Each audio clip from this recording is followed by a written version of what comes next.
Hello दोस्तों, गांव की नर्स मेनिका का आप सभी को प्यार भरा नमस्कार। मेरे चैनल में आप सभी का बहुत बहुत स्वागत है।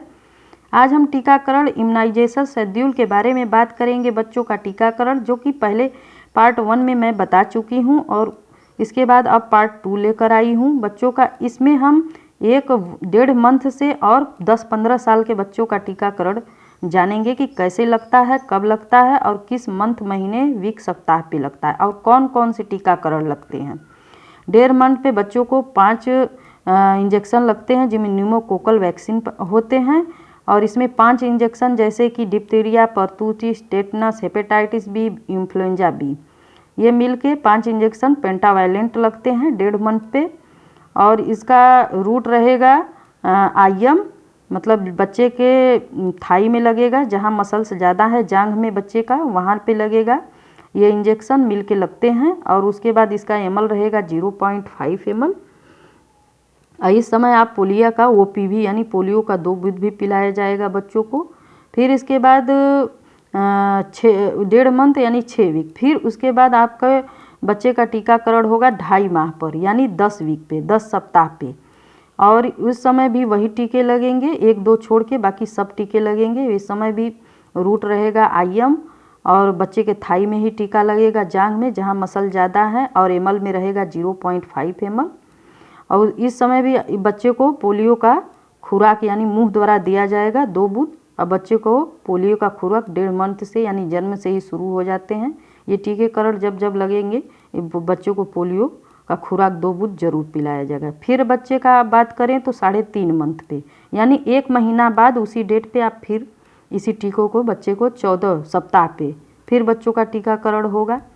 और इसमें टीकाकरण होगा 3-3.5 मंथ के बाद बच्चों का जब टीकाकरण ये पूरा हो जाएंगे तो अब बच्चों का टीकाकरण होगा 9 मंथ पे यानी 9 महीने पे। और 9 महीने पे बच्चों को 2 टीकाकरण लगेंगे जिसमें कि और 3 एक विटामिन ए की खुराक पिलाई जाती है, 9 मंथ पे स्टार्ट हो जाते हैं।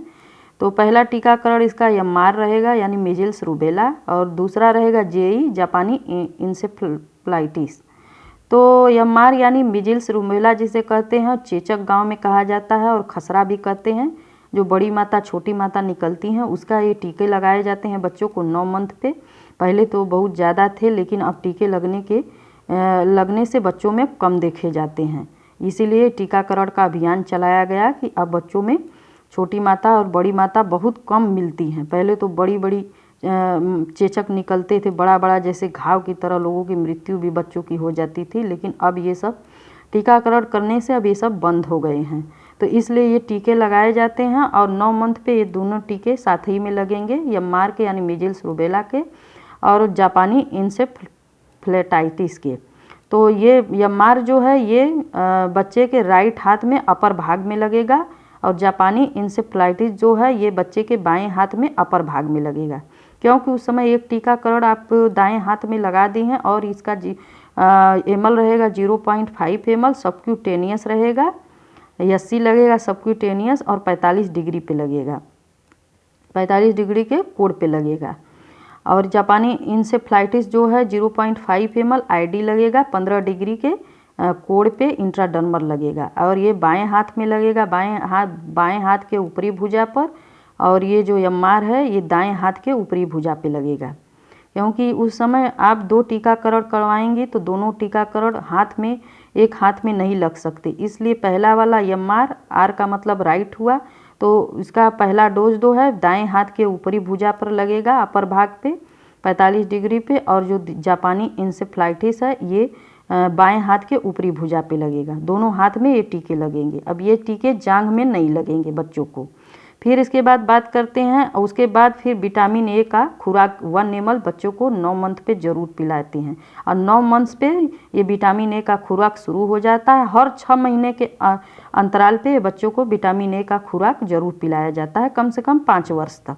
हर 6 महीने के बाद बच्चे को विटामिन ए का खुराक जरूर, जैसे बच्चा बड़ा होता है वैसे एमएल बढ़ जाता है। जब आप 6 मंथ पे पिलाएंगी तो 1 ml रहेगा 1 लाख यूनिट के पर हिसाब से।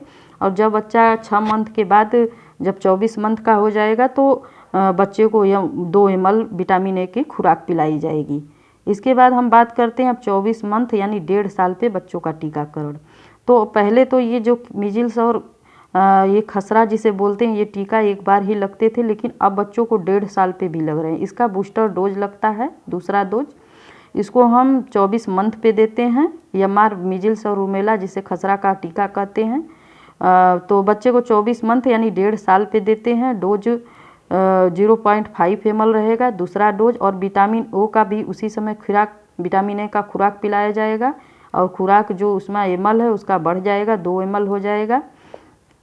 और इसके बाद अब बच्चे को 24 मंथ यानी 1.5 साल से लेके 2.5 साल तक, 2.5 साल के अंदर, अब 2.5 साल 1.5 साल हो गए तो 2.5 साल पे DPT और OPT का बूस्टर लगता है। जो पहले मैंने बताया डिप्थीरिया, परटूसिस, टेटनस जो 1.5 मंथ, 2.5 मंथ, 3.5 मंथ पे लगता है, वही टीके आपको 1.5 साल से स्टार्ट हो जाते हैं। और 2.5 साल तक बच्चे को DPT, 5 साल तक बच्चे को DPT, OPV और जापानी इंसेफ्लाइटिस, मतलब ये टीके आप 5 साल तक बच्चों को कभी भी लगवा सकती हैं। अगर बच्चे का टीकाकरण छूट गया है तो आप 1.5 साल से लेके 5 साल तक बच्चों का टीकाकरण जरूर भी करवा सकती हैं। 15 साल तक भी लगवा सकती हैं, 10 से 15 साल तक। और विटामिन ओ की खुराक तो मैंने बताया कि हर 6 महीने के अंतराल पे दिया जाता है। और पोलियो का बूंद, जब जब ये DPT बूस्टर, ये टीके लगेंगे तो बच्चे को पोलियो का बूंद, 2 बूंद बच्चे का 5 साल तक लगता है। 0 से शुरू हो जाएंगे और 5 साल तक ये पोलियो के ड्रॉप पिलाए जाते हैं। और इसके बाद हम बात करेंगे अब बच्चों को टीकाकरण कब किया जाता है। अब बच्चे 5 साल के पूरे टीकाकरण मेरे हो गए, तो अब बच्चे बड़े हो गए, तो अब टीकाकरण कब करें। अब बच्चों का टीकाकरण हमको 10 से 15 वर्ष के बीच में करना चाहिए।